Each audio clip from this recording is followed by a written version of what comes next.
Қайырлы күн достар. Бүгін сухофрукты қосылған кекс дайындайтын боламыз.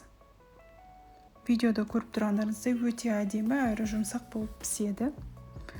Бізге керекті заттар 2 жұмыртқа, сухофрукты, 150 грамм қант, 150 грамм ұн және де 1 қасық разрыхлитель. Видеодағыдай 2 жұмыртқамызды ыдысымызға салып біркелкі етіп араластырамыз. Кейін жұмыртқамызға қантымызды қосып біріктіретін боламыз. Әбден араластырып болғаннан кейін ұнымызға разрыхлитель қосып сұйық массамызға біртіндеп шетінен қосып отырамыз. Біркелкі масса болғанша дейін жақсылап араластырамыз. Мен венчикпен араластырдым. Қалауларыңызша миксермен араластырсаңыздар да болады.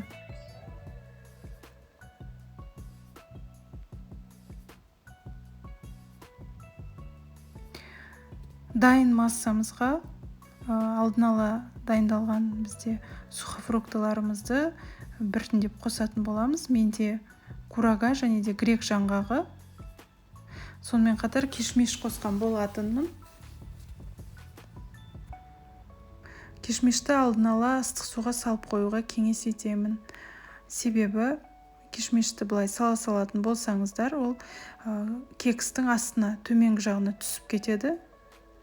Сондықтан алдын ала салып қойыңыздар ыстық суға.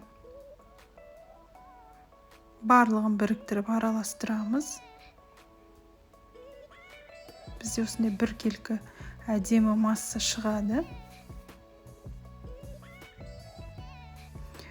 Кез келген формаға салып пісірсеңіздер болады. Менде тефалин формасы. Ол антипригарный болғандықтан мен пергамент салмадым және де май жақпадым.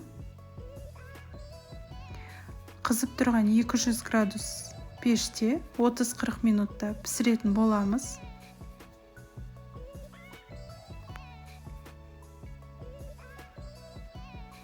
Кексіміз дайын болды. Міндетті түрде жасауға кеңес беремін.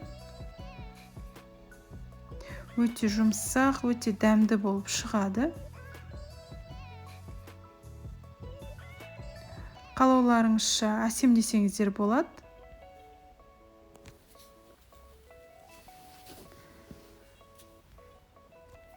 Назар қойып көргендеріңізге рахмет. Мен каналыма тіркеліп, лайк басуды ұмытпаңыздар.